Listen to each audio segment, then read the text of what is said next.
হাতে দুদিনের ছুটি চাইছেন, স্বল্প খরচে পাহাড়, জঙ্গল, নদী, ঝর্ণা আর সাথে এক টুকরো শান্তির খোঁজ। তাহলে চিন্তা কিসের?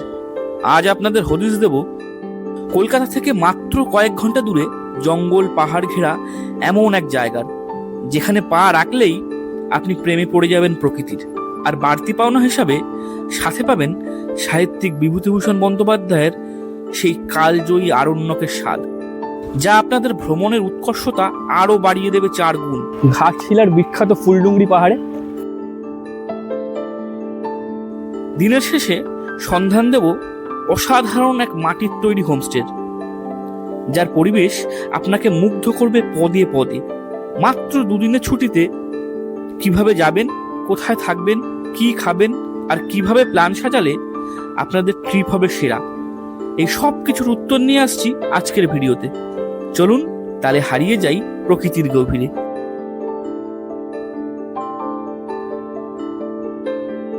বাঙালির বেড়ানোর সাথে ঘাটশিলা নামটা যুক্ত সেই অতীতকাল থেকেই। 20 শতাব্দীর শুরু থেকেই হাওয়া বদল ও স্বাস্থ্যোদ্ধারের জন্য সপরিবারে তল্পা নিয়ে পশ্চিমে যাওয়া ছিল একটা রেওয়াজ, আর সেই পশ্চিমের জায়গাগুলির একটি Ghatshila. Good morning from Howrah station. আর আজকে এমন একটা জায়গায় যাব আমরা, যেখানে পাহাড়, জঙ্গল, নদী মিলেমিশে প্রায় একাকার হয়ে গেছে। তবে এবারে ট্রিপটা আমি একা নই, আমার সাথে আছে আরো কিছু লোক। এরা সবাই আমার নাটকের দলের লোক।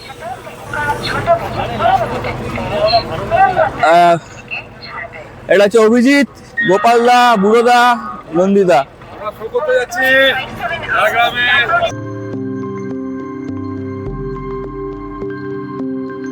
ট্রেন ছাড়তে প্রায় 25 মিনিট সময় নিল। 6:20 ছিল ট্রেন, আর ট্রেন ছাড়লো 6:47। সকাল সকাল হাওড়া স্টেশনের সেই চেনা ব্যস্ততা পেরিয়ে আমরা যখন ট্রেনের নীল সাদা কামরায় বসলাম, তখন থেকেই মনে একটা অন্যরকম উত্তেজনা। ট্রেন যখন প্ল্যাটফর্ম ছেড়ে গতি বাড়াতে শুরু করলো, জানলার বাইরে থেকে বিদায় নিল শহর কলকাতার ব্যস্ত ট্রাফিক। ট্রেনের জানলা দিয়ে বাইরের দৃশ্যটা যেন একটা জীবন্ত ক্যানভাস। খড়গপুর পার হওয়ার পর থেকেই প্রকৃতির রূপ ধীরে ধীরে বদলাতে শুরু করে। সমতলে ধান ক্ষেত আর পুকুর ঘেরা গ্রামগুলো পেছনে ফেলে ট্রেন ধেয়ে চলে ঝাড়খণ্ডের সীমানার দিকে। এখন 8:45 আর আমরা সবে পৌঁছলাম খড়গপুর। এখান থেকে এখনো ঘন্টাখানেক সময় লাগবে, ট্রেনটা লেট আছে কিছুক্ষণ।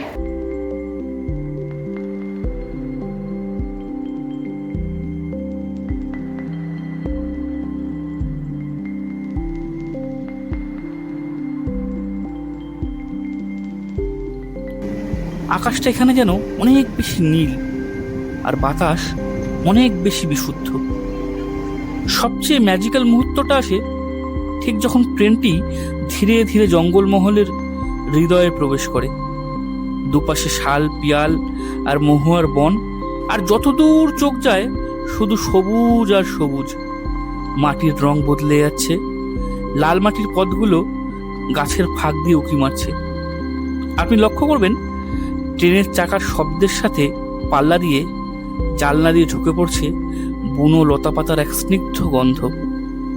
ঘাটশিলার কাছাকাছি আসতেই দূরে দেখা যায় দলমা পাহাড়ের আবছা নীল রেখা। পাহাড়গুলো যেন পাহারা দিয়ে নিয়ে যাচ্ছে আমাদের। এখন চলে এসেছি ঘাটশিলায়। ঘাটশিলার এখন আমরা আছি 3 নম্বর প্ল্যাটফর্মে। 2 নম্বর প্ল্যাটফর্মে ট্রেনটা দাঁড়িয়েছে। এখন 3 নম্বর প্ল্যাটফর্ম, এখান থেকে ওভারব্রিজ করে আমরা চলে যাব হচ্ছে 1 নম্বর প্ল্যাটফর্মে। সেখান থেকে টোটো ভাড়া করব, টোটোর সঙ্গে দরদাম করে ভাড়া করব। কিন্তু সবার আগে আমাদের ব্রেকফাস্টটা করে দিতে হবে। বাইরে বেরিয়ে অনেক খাবারের দোকান আছে, সেখানে ব্রেকফাস্ট করে নেব। আর আমরা এখান থেকে যাব কাকড়াঝোড় এখান থেকে প্রায় 21 কিলোমিটার ডিস্টেন্স।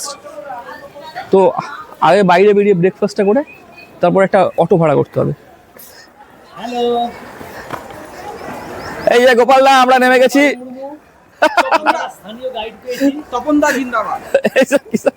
আচ্ছা, আমাদের স্থানীয় গাইড গোপাল হেমব্রম আমাদের সাথে আছে। এইখান থেকে অটো গাড়ি সব আপনারা ভাড়া পাবেন। প্রচুর আছে। এইখানে পুরো চার্ট দেওয়া আছে এই জায়গাটাতে, কোন দিকে কত টাকা মতো লাগবে। ভাড়া মনে এখন একটু বেড়েছে।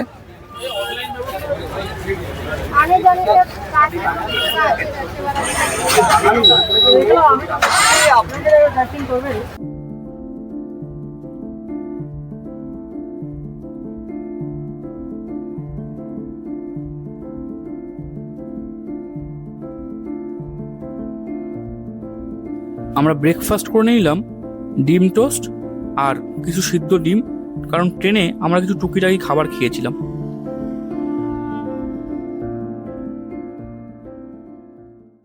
বাইরে প্রচন্ড রোদ, ব্রেকফাস্ট করে নিয়েছি তো দিয়ে দিয়েছি। তো রোদের জন্য আমরা একটা গাড়ি বুক করেছি, গাড়ির নাম্বার আপনাদের দিয়ে দেবো, ডেসক্রিপশনে আপনারা গাড়ির ডিটেলস পেয়ে যাবেন। গাড়ি ভাড়া নিচ্ছে প্রায় 1500 টাকার মতো। তো আমরা 7টা পয়েন্ট দেখে এদিক দিয়ে তারপর আমরা যাবো হচ্ছে কাকড়াঝোড় মাহাতো হোমস্টে।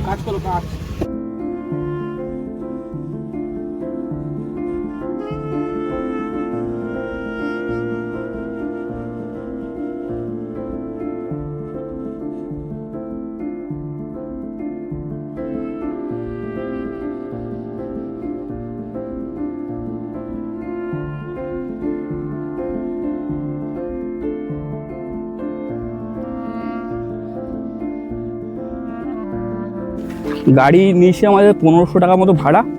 দাদার নাম গোড়াদা, গোড়াদার নাম্বার আপনাদের দিয়ে দেবো, পিছনে গাড়ি দাঁড়িয়ে আছে।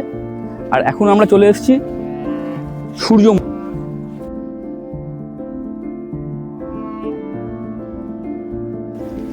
সূর্যদেবের মন্দির, আর সামনে সূর্যদেবের 7খানা ঘোড়া।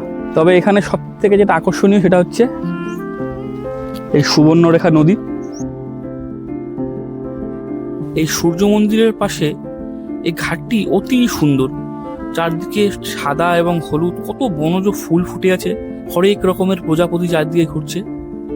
আর সামনে আমার আপনার প্রিয় সুবর্ণরেখা, বিভূতিভূষণের সুবর্ণরেখা, ঋত্বিক ঘটকের সুবর্ণরেখা, কত গল্প কত উপন্যাসের প্রিয় সুবর্ণরেখা। আর তার পিছনে এই সূর্য মন্দির।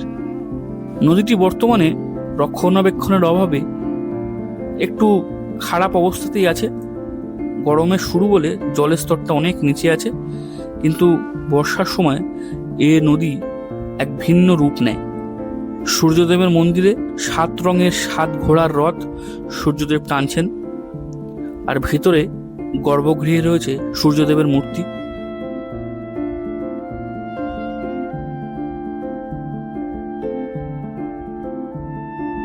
এই সাদা সাদা এগুলো যে পোতা আছে খাম্বাগুলো, এইগুলো জল যখন বাড়ে বর্ষার সময় জলের মাপ বোঝার জন্য এই খাম্বাগুলো বড় বড় এখানে পোতা আছে।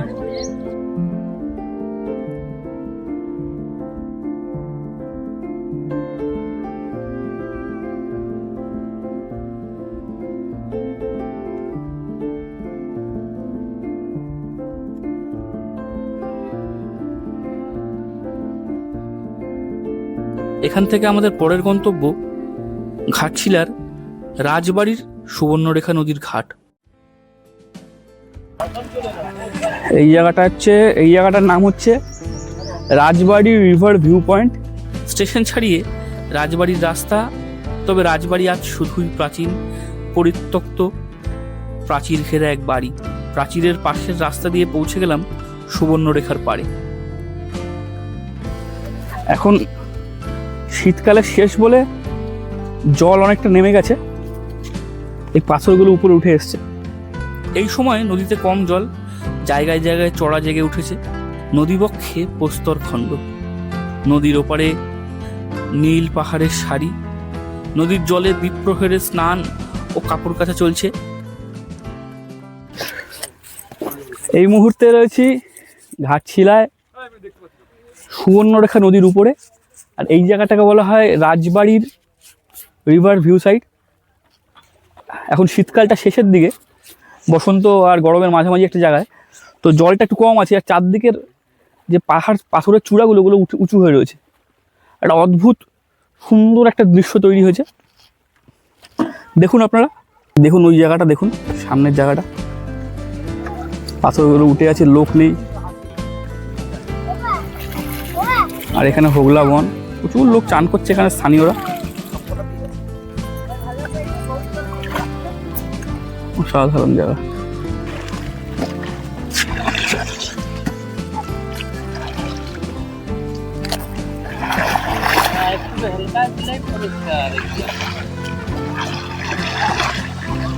এই সেই নদী যার বালিতে নাকি এককালে সোনা পাওয়া যেত। তবে সত্যি কথা বলতে নদীর এই রূপ আজ আর ছোটবেলার মতো নাড়া দেয় না। এই মুহূর্তে রয়েছি আমরা ঘাটশিলার চিত্রকূট। এই জায়গাটা চিত্রকূট পাহাড় নয়, বিহারের চিত্রকূট পাহাড় না, এটা স্থানীয় লোকেরা এই জায়গাটাকে চিত্রকূট বলে। পিছনে গোপালদা আস্তে আস্তে আসছে হেঁটে হেঁটে।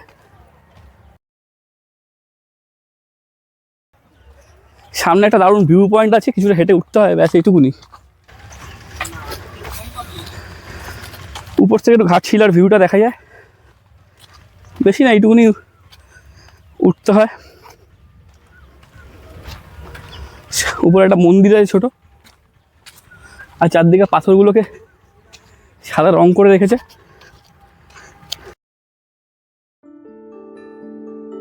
এই চিত্রকূট পাহাড়ের উপর থেকে দুর্দান্ত ভিউ দেখা যায় পুরো ঘাটশিলা শহরটার। উপরে একটা শিব মন্দির রয়েছে, কিন্তু দুঃখের বিষয় আমরা যখন পৌঁছেছিলাম এখানে কড়া রোদ ছিল এবং উপরে অন্য কোনো পর্যটকও ছিল না এবং মন্দিরটিও বন্ধ ছিল। কিন্তু আমরা থামবার পাত্র না, আমরা চলে গিয়েছিলাম পাশের রাস্তাটা ধরে সোজা চিত্রকূট পাহাড়ের টপ ভিউ পয়েন্টে। চলুন আপনাদেরও দেখাই। অনুচ্চ একটা টিলা, চড়াই পথে বেয়ে চটপট উপরে উঠে গেলাম টিলার টঙে। এই পাহাড়ে রয়েছে একটি শিব মন্দির, টিলার টঙে বড় বড় পাথর, তার উপরে বসে নিচের মাঠঘাট, রেল লাইন, দূরের রাস্তা ও পাহাড় সারি দেখতে বেশ লাগছিল। নিচে একটু দূরে রেল লাইনের উপর একটি ব্রিজ, সেই ব্রিজ পেরিয়ে খুব ঝিকঝিক করে এক প্রান্ত থেকে ও প্রান্ত চলে গেল এক মালগাড়ি।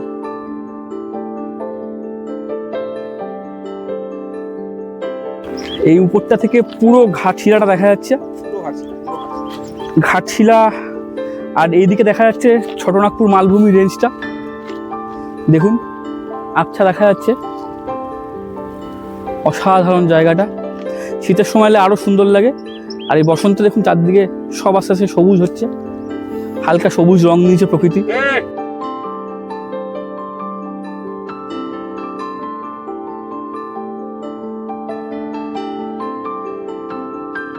এই চিত্রকূট পাহাড়ে কিছুটা সময় কাটিয়ে আমরা এগিয়ে গেলাম আমাদের পরের গন্তব্যের দিকে।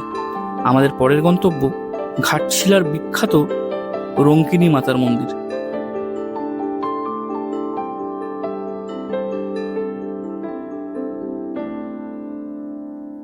ঘাটশিলায় রঙ্কিনী মাতার মন্দির অত্যন্ত জাগ্রত এবং ঐতিহ্যবাহী একটি স্থান।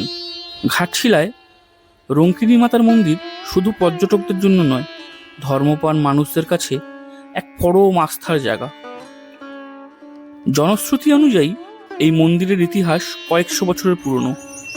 স্থানীয় ধলভূম রাজবংশের কুলদেবী হলেন এই রঙ্কিনী মাতা। লোকমুখে শোনা যায় প্রাচীনকালে এখানে দেবীর উদ্দেশ্যে নরবলি দেওয়ার প্রথা ছিল। পরবর্তীকালে ধলভূমের রাজারা এই প্রথা বন্ধ করে দেন।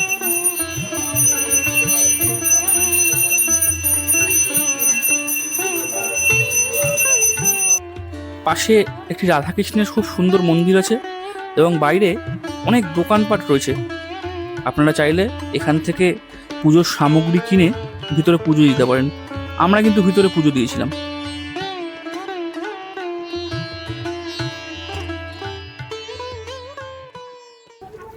আপনারা যারা বিভূতিবাবুর রঙ্কিনী দেবীর খড়গ পড়েছেন তারা অবশ্যই জানেন রঙ্কিনী দেবী হচ্ছে এই মানভূম জেলার নিচু যা সাঁওতাল জাতিদের দেবী। আসলে রঙ্কিনী দেবী হচ্ছে দুর্গার আরেক রূপ। এই মানভূম জেলায় দেবী দুর্গাকে পুজো করা হয় রঙ্কিনী দেবী নামে, এবং সিংভূম জেলায় দেবী দুর্গাকে পূজা করা হয় ভাদু নামে। চলুন মন্দিরটা আপনাদের ঘুরে দেখাই। ঘাটশিলার কোলে প্রকৃতির মাঝে মা রঙ্কিনী দেবীর দর্শন, অরণ্য ঘেরা এই পবিত্র মন্দিরের শান্ত পরিবেশ আর অলৌকিক ইতিহাস মনে করিয়ে দেয়।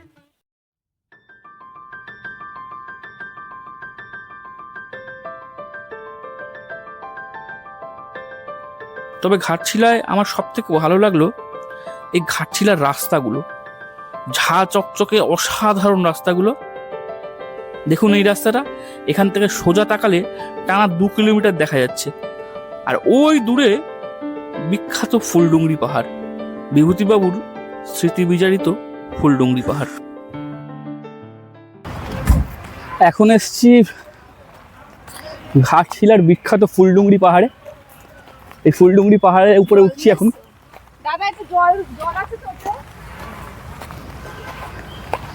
এই ফুলডুংরি পাহাড়ের বৈশিষ্ট্য হলো, এই ফুলডুংরি পাহাড়ে কোনো এক সময় বিভূতিবাবু এখানে বসে তার অনেক উপন্যাস তিনি লিখেছেন।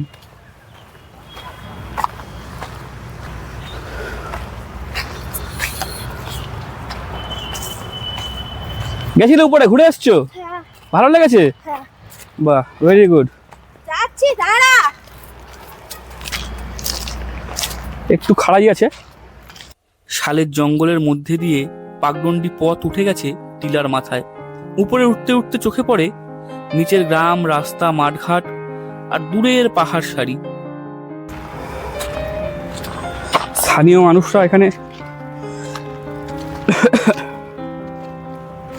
এই পাতা ঝরার মরশুমে ওনারা আসেন সেই শাল পাতা কুড়াতে। এই পাতা কুড়িয়ে ওনারা জীবিকা নির্বাহ করেন। এরকমই কোনো একটা জায়গায় গাছের ছায়ায় বসে বিভূতিবাবু এখানে তার কয়েকটি অসাধারণ উপন্যাস রচনা করেছিলেন। ভাবা যায় কতটা ইতিহাস জড়িয়ে রয়েছে এই জায়গাটার সাথে। এই মাটির গন্ধেই কিছুটা সাহিত্যের স্বাদ পাওয়া যায়।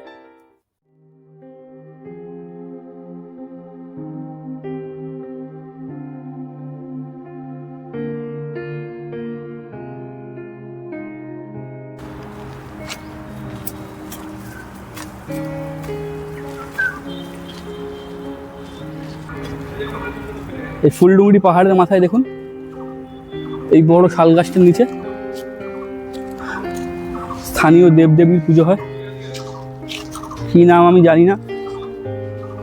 কোনো স্থানীয় দেবদেবীর এখানে পুজো করা হয়। ছোট ছোট মাটির হাতির মূর্তি রয়েছে, আরও বিভিন্ন জিনিস রয়েছে। এগুলো না ঘাটাই ভালো, আমরা আমাদের পরবর্তী গন্তব্যের দিকে এগিয়ে যাই।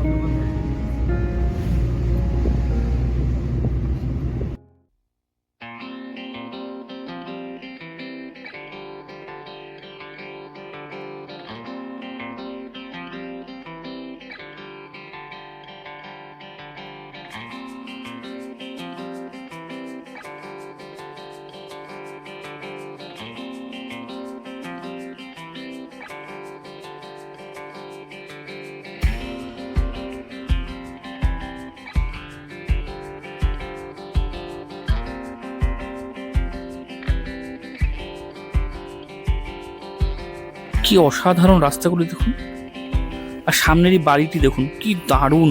আমার কাছে যদি সময় থাকতো আমি বাড়ির গায়ে যে ছবিগুলো আঁকা আছে সেটা আপনাদের দেখাতাম। কি অসাধারণ। বাংলার অলিতে গলিতে কত যে শিল্প সাহিত্য লুকিয়ে আছে আমরা তার কিছুই জানি না। ওই যে দূরে পাহাড় দেখা যাচ্ছে, ওই পাহাড় ঘিরেই রয়েছে আমাদের পরের গন্তব্য বুরুডি লেক। গাড়ি নিয়ে ঢুকতে 50 টাকা করে পারমিট লাগে। ধারাগিরি ফ্যামিলি হোটেল, এখানে আমরা খাবো আজকে। দুপুরে লাঞ্চটা এখানেই করব।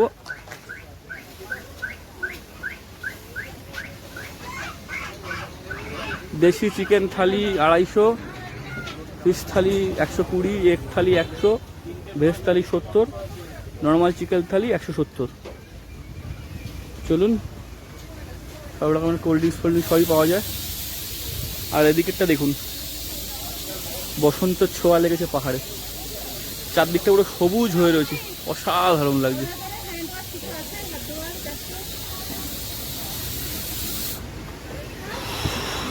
দেখুন চুলায় রান্না হচ্ছে, মাটির চুলায় রান্না হচ্ছে, কি সুন্দর দেখুন।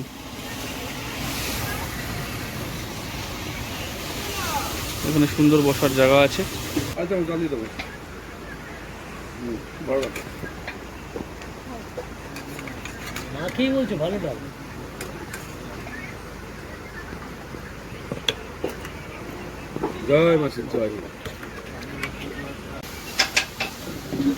দেশি চিকেন, দেশি মুরগির ঝোল, ভাত তরকারি আনলিমিটেড, আর মুরগির ঝোল।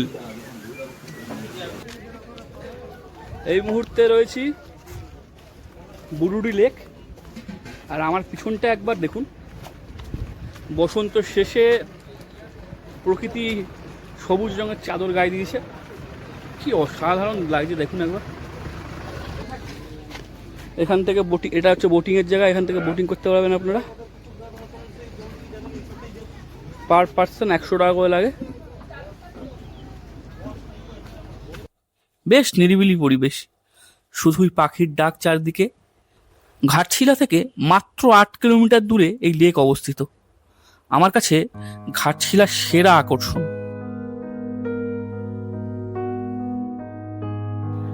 এদিকে রাস্তাটা সোজা চলে গেছে, আর পুরো লেকটা ঘুরে ওদিক দিয়ে বেরিয়েছে। দারুণ দেখুন রঙের খেলা, কোনো জায়গায় ধূসর সবুজ, কোনো জায়গায় একদম নতুন পাতা গজিয়েছে সবুজ। প্রকৃতির কত রূপ, কত রং। এদিকটা যেমন কচি সবুজ একদম, ওদিকগুলো আস্তে আস্তে সবুজ হয়ে যাবে। গরম পড়বে তত ওদিকগুলো সবুজ হয়ে যাবে।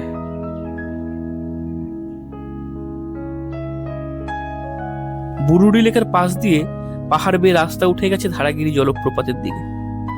জঙ্গলের মধ্যে অসাধারণ পরিবেশে এই ঝর্ণা ধারাগিরি। গাড়ি থেকে নেমে প্রায় 1 কিলোমিটার জঙ্গলে পথে একটা ছোট্ট ট্রেক করতে হয়। এখানে জঙ্গলের মধ্যে দিয়ে আঁকাবাঁকা পথে আমরা এগিয়ে চললাম আমাদের পরের গন্তব্যের দিকে। এখান থেকে একটু দূরেই পাহাড়ের উপরে ধারাগিরি ফলস আমাদের পরের গন্তব্য। এইসব অরণ্যগুলো দেখলে খুব মায়া লাগে। হয়তো 20 বছর, 25 বছর, 50 বছর আগে এইসব জায়গা ছিল আদিম পশু পাখিদের অরণ্য, আর মানুষ এসে সেসব জায়গা প্রকৃতির সৌন্দর্য নষ্ট করেছে।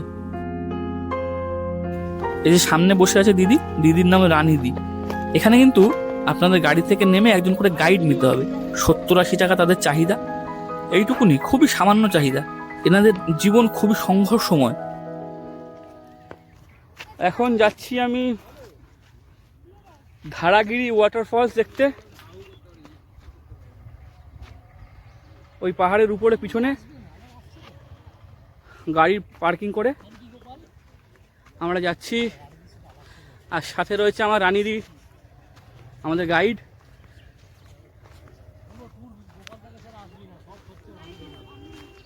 এই হচ্ছে মহুল, এটা হচ্ছে একটা পলাশ গাছ। কিছুই না, স্থানীয় মানুষদের একটা ইনকামের জায়গা। এখানে যেহেতু চাষাবাদ খুবই কম এবং মানুষ এই রুক্ষ জায়গায় বসবাস করে, তাই তারা যদি কিছু এক্সট্রা টাকা এখানে চায়, আপনারা দিতে দ্বিধা করবেন না, কারণ এখানকার মানুষদের চাহিদাটা খুব কম। শহরের মানুষদের মতো এরা অর্থলোলুপ নয়। ভালোবাসা দিলে এরা ভালোবাসা ফিরিয়ে দিতে পারে। এখানে ছোট ছোট কিছু দোকান আছে। আজকে দেখলাম দোকানগুলো বন্ধ, কিন্তু অন্যান্য দিন দোকানগুলো খোলা থাকে। এখানে কিন্তু আজকে অনেক পর্যটক দেখলাম। আর এই যে নালাগুলো দেখছেন, এগুলো কিন্তু বর্ষার সময় জলে পুরো ভরা থাকে।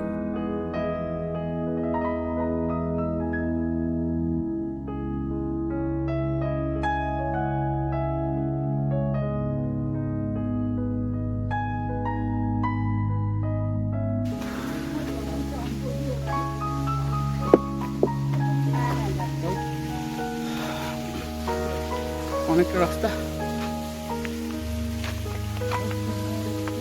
এসে গেছি ধারাগিরি ওয়াটারফলস দেখে। আর এই সামনে ছোট ঝর্ণাটা পড়ছে, এটাই হচ্ছে ধারাগিরি ফলস। স্থানীয় মানুষদের দেখলাম তারা কিন্তু এই ঝর্ণার জলই খাচ্ছে।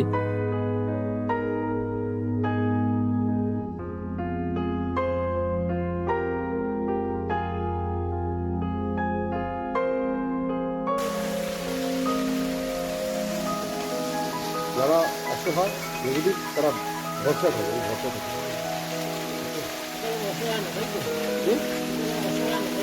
অসহায় মিস কি আছে? অসহায় মিস কেউ ঘাটশিলার দুদিকে 7টা করে স্পটে বিভক্ত থাকে। আমরা যেহেতু একদিকে 7টা স্পট ভাড়া করেছিলাম, তাই এই ধারাগিরি ফলস দেখার পরে আমাদের একদিকে 7টা স্পট দেখা কমপ্লিট হয়। তারপর আমরা এগিয়ে যাই মানে রাত্রিবাসের জায়গা কাঁকড়াঝোড় মাহাতো হোমস্টে। তবে এই যাবার পথটা আপনারা এনজয় করুন। দেখুন কি অসাধারণ যাওয়ার পথ, পাহাড় জঙ্গল, তার মধ্যে দিয়ে গাড়ি চলেছে জঙ্গলের বুক চিরে সাঁই সাঁই করে। কখনো দূরে পাহাড়, আর কখনো নাম না জানা আদিবাসী ছোট ছোট রঙিন গ্রামগুলো। এই স্মৃতি সবসময় মনের মণিকোঠায় থেকে যাবে, অসাধারণ লাগবে। আপনাদের এই 17-18 কিলোমিটারের জার্নি সারা সপ্তাহের ক্লান্তি ভোলানোর জন্য একেবারে উপযুক্ত।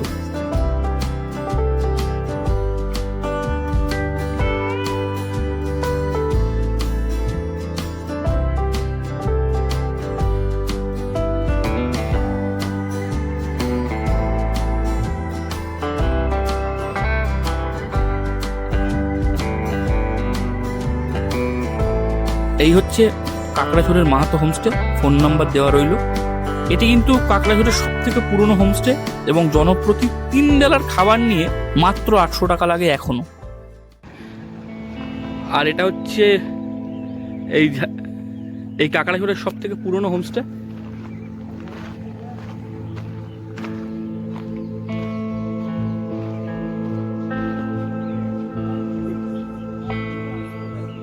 ফ্রেশ হয়ে বাইরে চলে এসেছি, সারাদিন স্নান করিনি, স্নান করলাম।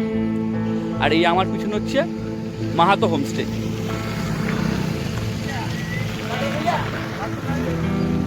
চলুন তাহলে হোমস্টের একটা আপনাদের রুম ট্যুর দিয়ে দিই। মাহাতো হোমস্টে হচ্ছে কাঁকড়াঝোড় অঞ্চলের সব থেকে পুরনো হোমস্টেগুলির মধ্যে একটি। 3 তলা মাটির ঘর।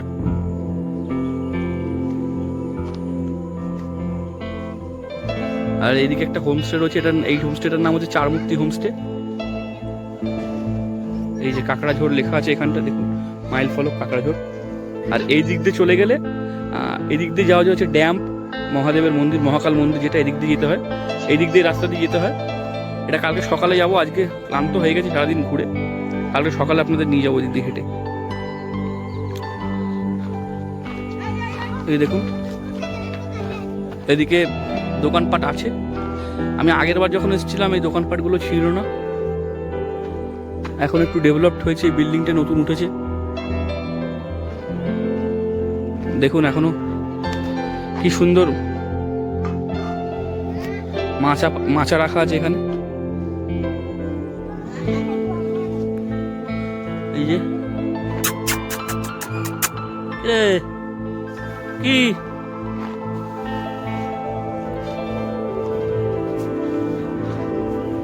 হোমস্টে, এসো আমার ঘরে এসো, এক্সপিরিয়েন্স বেঙ্গল। আচ্ছা, ট্যুরিস্ট ডিপার্টমেন্ট থেকে ফিনান্সিয়ালি সাপোর্ট করা আছে, মানে পশ্চিমবঙ্গ সরকারের অধীনস্থ বলতে পারেন হোমস্টেটি। এগুলো সব রুম বন্ধ আছে। দেখুন সূর্য যাচ্ছে পাটে, কি সুন্দর রাঙা আভা। আর ছোট ছোট বাচ্চারা এখানে খেলা করছে ওরা। চলো রুমটা ঢুকি। এই রুম পুরোটাই কিন্তু মাটির। এদিকে একটা ছোট্ট রুম আছে, একা সিঙ্গেলদের জন্য বোধহয় রুমটা। আমাদের রুমটা উপরে।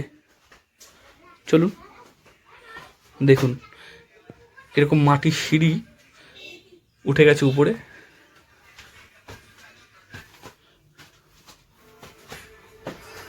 আচ্ছা, এদিকে একটা রুম আছে।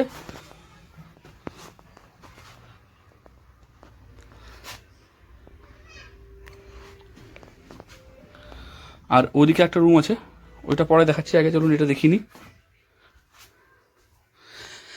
এই রুমটাকে দেখাই, পরে ওই রুমটা দেখাচ্ছি আপনাদেরকে। এই দেখুন এই রুম, বুড়োদা ইস্ট বেঙ্গলের খেলা দেখছে। চার্জিং পয়েন্ট আছে, কম্বল দেওয়া আছে, একটা ফ্যান আছে।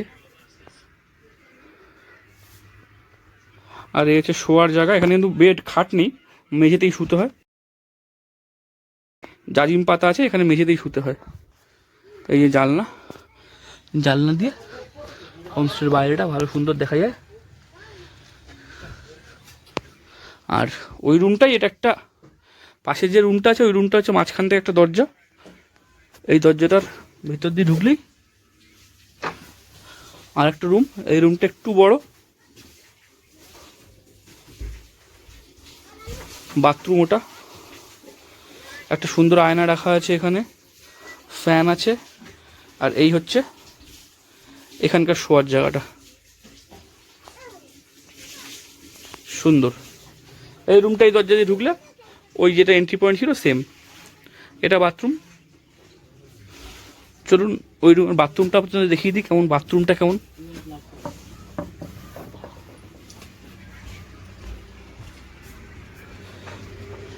এই হচ্ছে বাথরুম। বাথরুম ভালোই, বাথরুম বেশ। কোমোড আছে ওয়েস্টার্ন স্টাইল, একটা সুন্দর বেসিন আছে, একটা আয়না আছে। আর এখান থেকে বাইরেটা দেখা যায়, পিছনে জঙ্গল। ঠান্ডার সময় এলে হিটারও আছে, অসুবিধা নেই। মোটামুটি আপনারা যদি একটু অ্যাডভেঞ্চার পছন্দ করেন এবং সিম্পলিসিটি পছন্দ করেন তবে আপনাদের জন্য এই হোমস্টেটি পারফেক্ট। এটা হচ্ছে ওনাদের রান্নাঘরটা, আর এইটা হচ্ছে হোমস্টের পিছনটা। এইখানটায় বারবিকিউটা হয়।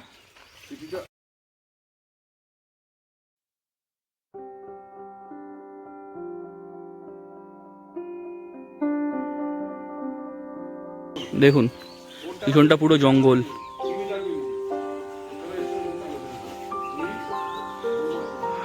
ফ্রেশ হয়ে একটু ঘুরতে বেরিয়েছি।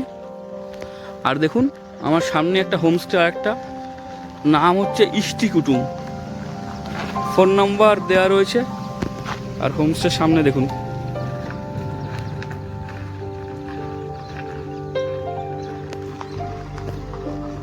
প্রচুর লোক গাড়ি নিয়ে আসে, গাড়ি রাখার জায়গা আছে, আপনারাও চাইলে গাড়ি নিয়ে আসতে পারেন। এটা গ্রাম, গ্রামের মধ্যে দিয়ে একটু ঘুরছি। দেখুন কি সুন্দর, সব আদিবাসী মানুষদের বাড়ি। বাড়ির সামনে উঠোন, উঠোনে মুরগি খেলছে, সামনে আম গাছ, ধানের গোলা, পিছনে মাঠ, মাঠে বাচ্চারা খেলছে।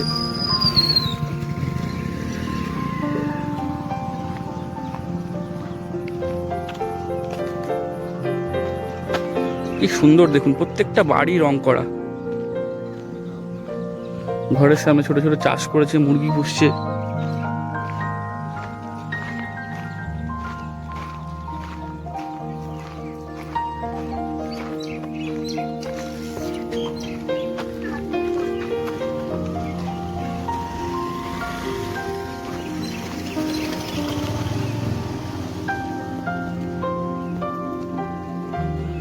একটা ছোট্ট দোকান, দেখুন কি সুন্দর, খড়ের চাল দেওয়া দোকান, পিছনে ঘর।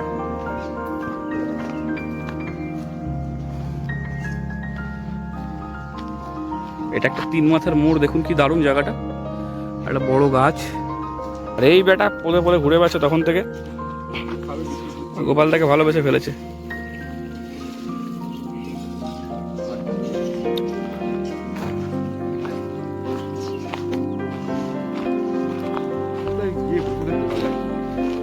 ভালো তো, খোঁজ থাকবে কেন, জায়গাটা চিনব না, দেখুন না কোথায় এসেছি।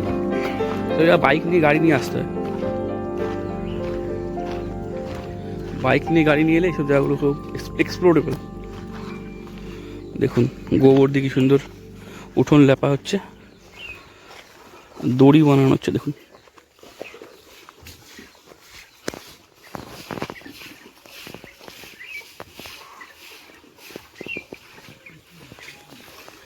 এগুলো কিসের দড়ি হচ্ছে কাকা? এটা বাবুই ঘাস। বাবুই ঘাসের দড়ি, বাহ সুন্দর তো।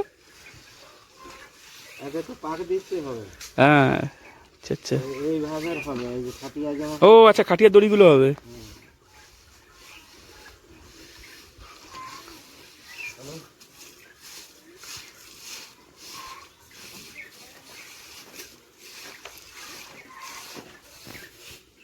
চৈত্র মাসে বেশি তো বর্ষাদ হবে। ভিজে থাকলে সুবিধা, হ্যাঁ ভিজে থাকলে সুবিধা। ভিজাতে হয় তো এই শুকনো গুলো, আরো ভালো হয় না? এই শুকনো পাকানো যাবে না। স্লিপ করবে।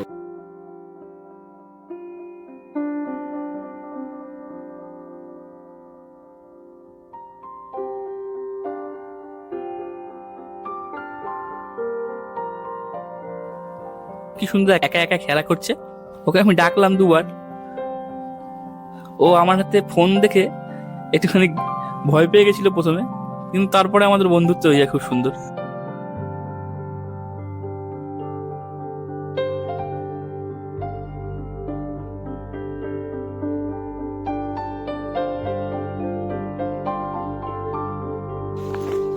এই কাকড়াঝোড়ের এটা হচ্ছে একটা ড্যাম টাইপের জায়গা, মানে একটা সেতু বলতে পারেন আপনারা।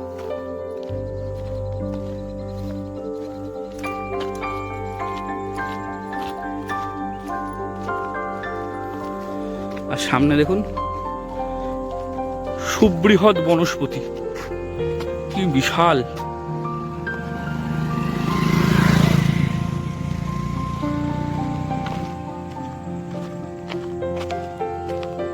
চল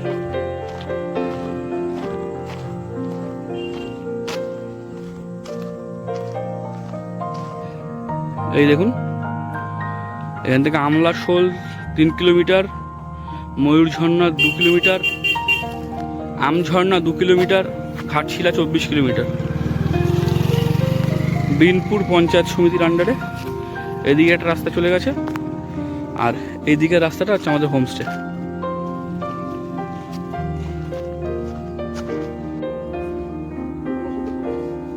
এদিকেই কোথাও হবে, গুগল ম্যাপ নিয়ে বেরোতে হবে।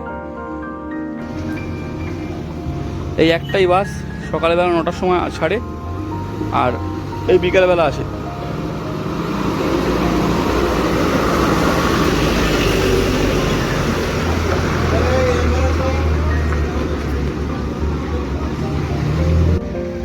এগুলো দেখুন বাড়ি কি সুন্দর।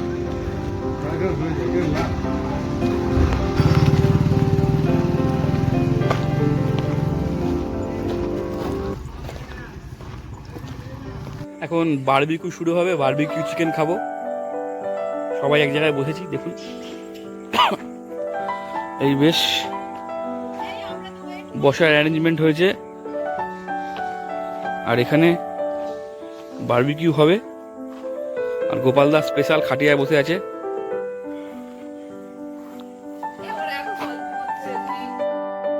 রাতে খাওয়া দাওয়ার পর আমরা একটু বাইরে বেরিয়েছিলাম রাতের কাকড়াঝোড়ের এই জঙ্গলের অ্যাম্বিয়েন্সটাকে ফিল করার জন্য। আগেরবার যখন আমি কাকড়াঝোড়ে এসেছিলাম তখন একজন কাকার থেকে ভূতের গল্প শুনে এত ভয় পেয়েছিলাম যে বাইরে বেরোতে পারিনি, কিন্তু এইবার আমি বাইরেটাকে একটু এক্সপ্লোর করতে বেরিয়েছিলাম। আজকের ভিডিওটি এখানে শেষ করলাম। পরের ভিডিওতে আপনাদের ঘুরে দেখাবো এই মাহাতো হোমস্টের পাশেই একটা দুর্দান্ত বাঁধ রয়েছে, একটা প্রাচীন মহাকাল মন্দির আছে, আর অসাধারণ প্রাকৃতিক সৌন্দর্য। সবটাই আপনাদের ঘুরে দেখাবো। ভিডিওটি ভালো লাগলে অবশ্যই লাইক কমেন্ট করে দেবেন, আর আপনাদের বন্ধুদের মধ্যে শেয়ার করে দেবেন। ধন্যবাদ।